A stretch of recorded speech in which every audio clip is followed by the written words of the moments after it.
LB Nagar పిఎస్లో constable ఆత్మహత్య అనుమానాస్పదం.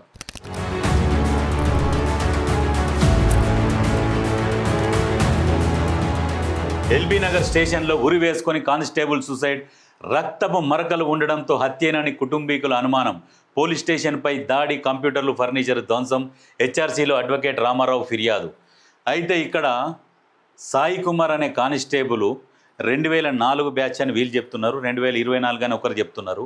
అయితే ఈ సాయి కుమార్ ఎందుకు ఏసీపీ కార్యాలయంలో సూసైడ్ చేసుకున్నాడు అంటే, ఇతను మామూలుగా రెగ్యులర్గా మంచిగానే డ్యూటీకి వస్తుండేది, పోతుండేది. ఈ మధ్యలో ఏం చేసిరంటే టెంపరీగా ఏసీపీ కార్యాలయంలోకి డ్యూటీ వేసిరు. ఈ కాప్ డ్యూటీ అని ఉంటుంది. ఈ కాప్ డ్యూటీ ఏంటంటే 24 గంటలు డ్యూటీ చేయాలి, మళ్ళీ 24 గంటలు రెస్ట్ ఉంటుంది. ఈ కాప్ డ్యూటీలు ఏంటంటే దాంట్లో ఇబ్బంది పడి ఉండొచ్చు అనేది మనకున్న సమాచారం. అయితే ఏసీపీ గారు గత నెల 20వ తారీఖు నుంచి సిక్లో ఉన్నాడు. ఆయన ఆరోగ్యం బాగలేదు, ఆయన డ్యూటీకి రావట్లేదు. అప్పటి నుంచి ఇప్పటి వరకు కంటిన్యూ సిక్లోనే ఉన్నాడు. అయితే ఈ విషయం ఈ ఏసీపీ ఇన్ఛార్జ్ ఏసీపీ ఎవరంటే వనస్థలిపురం ఇన్ఛార్జ్ ఏసీపీ కాశిరెడ్డి గారు అనుకుంటా. ఆయన ఇప్పుడు ఇన్ఛార్జ్ ఏసీపీ ఇక్కడ. అయితే ఇక్కడ ఈయన డ్యూటీ వేసింది ఇప్పుడు మరి ఇన్స్పెక్టర్ గారు ఏసీపీ ఆఫీసులో ఈగాప్ డ్యూటీ వేసిరు. ఈగాప్ డ్యూటీ వల్ల దానివల్ల ఇబ్బంది పడి ఉండొచ్చు అని చెప్పేసి కొంతమంది చెప్తున్నారు. కాకపోతే ఏంటంటే పోలీస్ స్టేషన్లో ఒక కానిస్టేబుల్ని కొట్టి ఉరేసేంత అయితే ఏముండదు.